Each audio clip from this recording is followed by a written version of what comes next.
Welcome, welcome, welcome. Hello, hello, hello. It is I, Dr. Cynthia Dempsey, and I am so excited because we have an amazing guest today who is extremely special to me, and it is my wonderful husband, Horace Fitzgerald Dempsey Jr.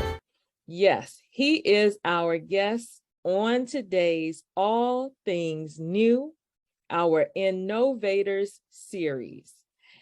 Are you ready? Let's go.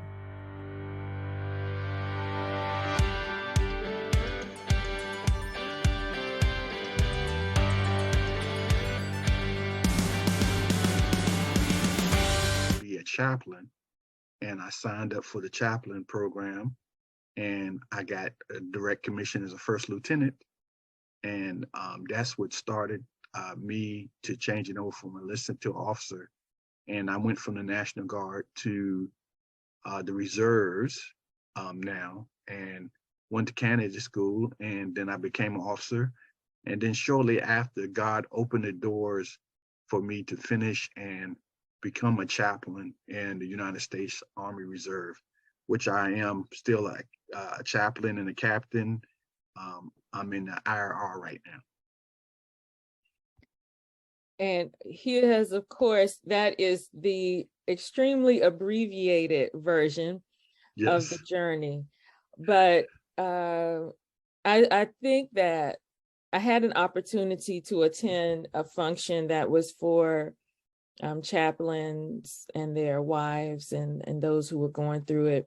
And as I was sitting at a table listening to some of the people, I was thinking, I really don't think they want to be a chaplain. They did not sound like they had the heart of a chaplain, but I think that they just wanted to become an officer, and they couldn't become an officer any other way. And that was the way that they were able to become an officer, by going through the chaplain, because their hearts were not there. In listening to you and your experiences, I feel like God has allowed your past experiences as an enlisted to also impact how you then minister to people and were able to interact on their behalf as an officer. You want to share a little bit about that? Well, yeah, that really, like as she said, really did affect me of being enlisted and becoming an officer, because once I became an officer, even as a candidate and going to be a chaplain, even before, I was advocating on the enlisted side for them. I was always fighting for their pay, or if they had another situation, people were always coming to me for issues as an officer because they knew I would help them. But I understood, because I was enlisted, so I understood the plight of trying to get something done and somebody's not listening to you, or trying to get something done and being a lower ranking and they just, you just wait, we'll get to you and get to it. And I think one of the most wonderful things that ever happened to me was one time, it was a guy, I spoke to him every drill when I went to drill. We talked, and he sent one of his soldiers to me. Then afterwards, I went and said, "Hey, guy, your soldier came. Thank you for sending him to the chaplain." And he paused and looked at me, and I said, "Well, what's wrong?" He said, "I didn't know you were the chaplain. I just knew if I sent him to you, you were helping with his problem or his situation." And I said, "That's where I want to be." This guy didn't even know that I was the chaplain, but he was willing to send his soldier because he knew that I was going to help him regardless. And I said, God, that's what I want to be as a chaplain. I want to be known for helping people regardless of whatever my title is. This guy didn't even know I was a chaplain, but he was just like, Lieutenant Dempsey is going to help him. I said, I'll send him to you, Lieutenant Dempsey. And I was just like, that's how I want to be as a chaplain. I want to be, even if they don't know that I'm a chaplain, they know that they can come to me for help. And, being enlisted made me advocate even more for the enlisted personnel. So I was always fighting for them. because I felt their situation of sometimes feeling like they didn't have anybody in their corner. Mhm. So many experiences. I'm trying to pick some. Uh, God opened the door for you to serve in the position as the chaplain before you were officially the chaplain, and you had responsibilities for a large number of areas. Can you talk a little bit about that? Just a little of that experience of what it felt like to serve in that role and having responsibility for that level of personnel. Well, first of all, I felt like I was really just set up. It was a colonel that I was doing some training, and the colonel came to me and it's like, I believe you're ready for the next step. We have a unit and they don't have a chaplain. I know you're a candidate, but I want you to go down there and fill that role. So I volunteered to go down there. I went down there and I wasn't even getting paid. It was for free. This was a volunteer role. I got points for retirement, but when I first went down there, I was not even getting a check. But I felt like God called me, and I stepped into place, and I had a commander that I came in and said, "Hey, I'm reporting. I'm the chaplain candidate." He said, "I don't need no chaplain candidate. I need a chaplain." And I said, "Sir?" He was like, "Yeah." He said, "This is my town, and I'm the mayor, and so I only have a chaplain role." And so I became a chaplain of that battalion. Um, we had over 1,000 people at 5 different locations. And I also had to organize religious coverage at the other 5 locations. So I kind of had to, get other people to be like lay leaders in those locations to serve those families. And it was a lot of work.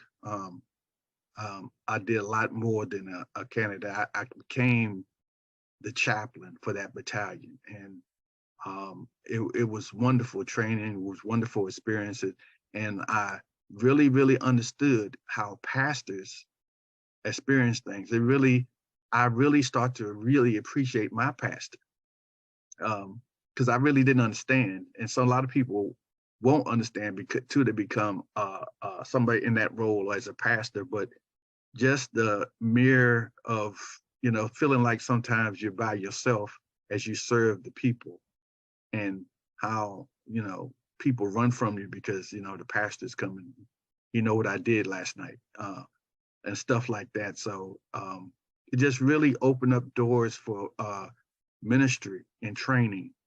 It was some real difficult but good training, and I thank God for putting me in that experience and allowing me to grow and to learn how to function as a minister, and giving me a role. I felt like I was not just a chaplain, but the pastor for that unit, 159th Aviation Battalion, for 5 years, and that was a wonderful experience. That's a blessing. I know you touched a lot of lives. You all did a lot of did different ministry to the the soldiers there, then to their families. I think Yes. some of the fun things that we got to do in helping you would be during Christmas time. Yes.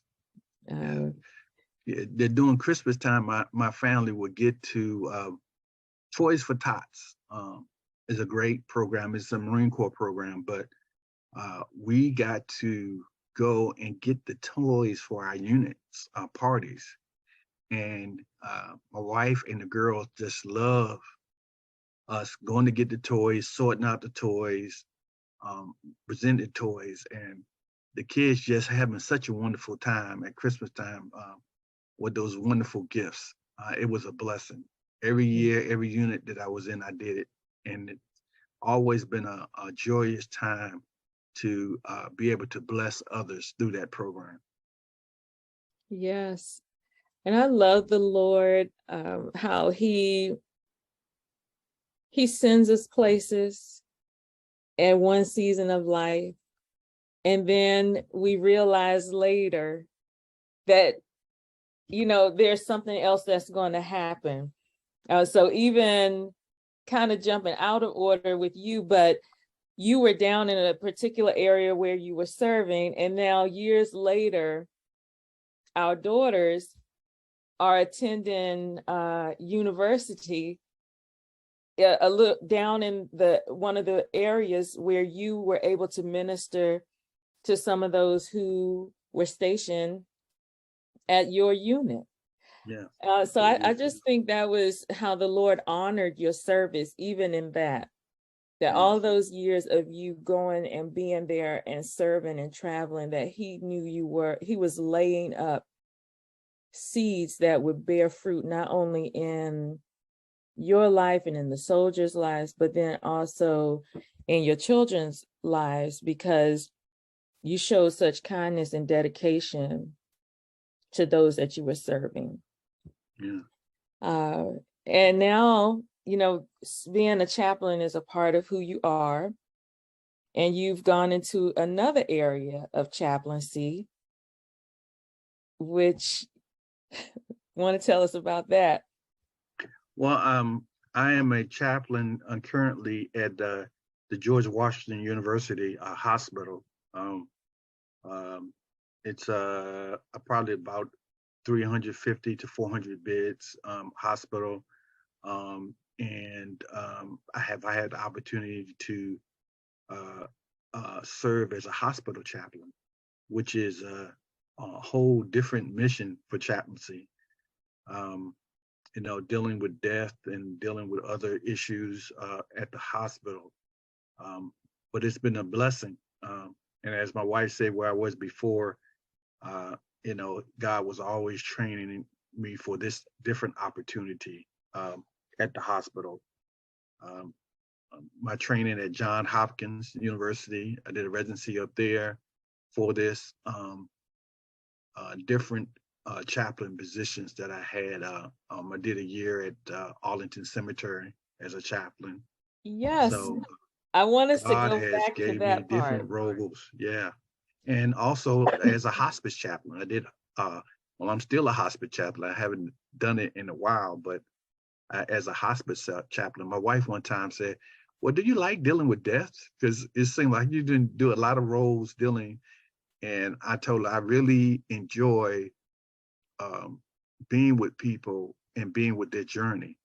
The first time that I was able to pray and somebody really just give their heart to God before they pass was just so wonderful, because I went on their journey, and now I will see them again, because they're going on to be with the Father.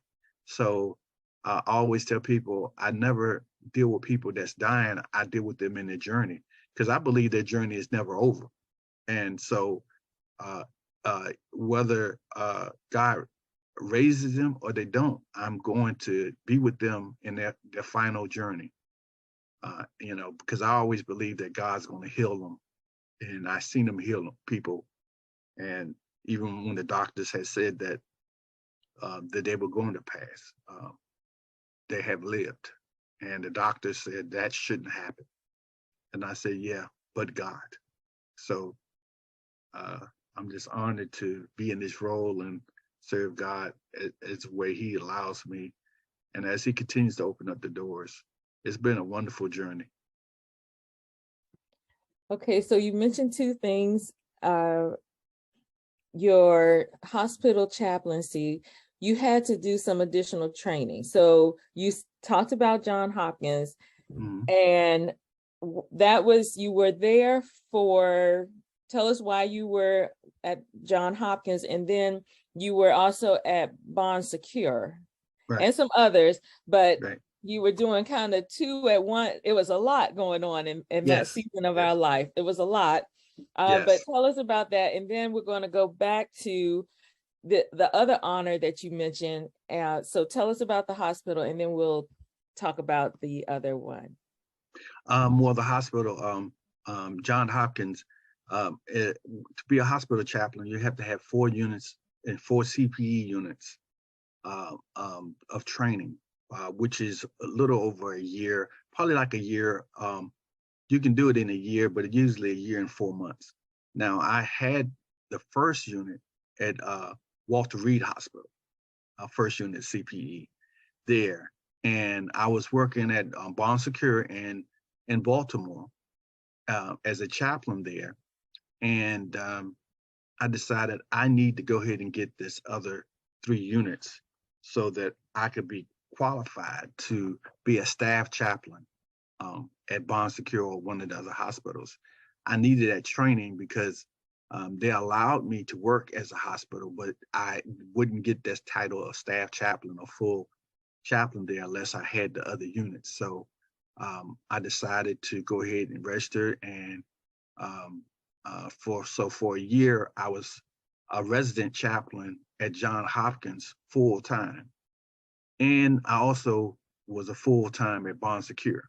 So that was a time that God just blessed me, but it was also tenuous because sometimes I would leave the house for 3-4 days because I was going back and forth at the hospital, because as being a resident, sometimes I had to also be at Johns Hopkins all day. I started at 8 a.m. and I would be there till the next 8 a.m. And then I still was doing night duty at Bon Secure. So sometimes I would leave and be gone for like 3 days from the house, going back and forth to each hospital.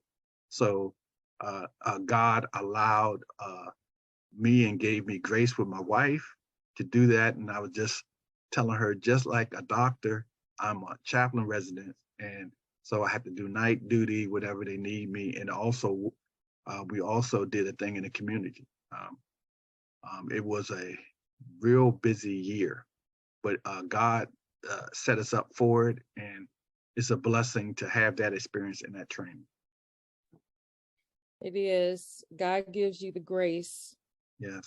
He absolutely gave the grace, because it was we can't really even describe it. So we just want to encourage you who are watching that in certain seasons of your life, God's grace, not certain seasons, in every season of our life, God's grace is always sufficient.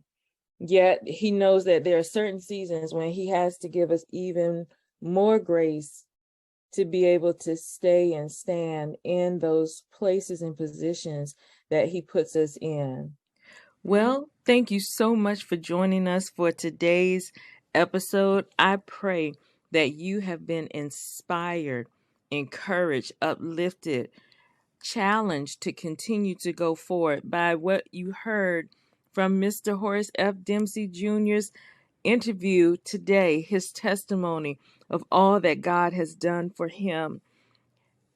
I know you want to know what comes next.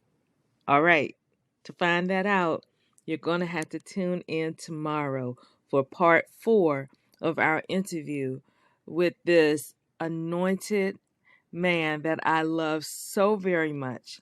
And I am eternally grateful that God has allowed me to share this journey with him as his wife. It's truly a blessing. All right. You will be encouraged as you listen tomorrow. So make sure you join us for All Things New, the Kingdom InKNOWvator series, as we continue our interview with the anointed Horace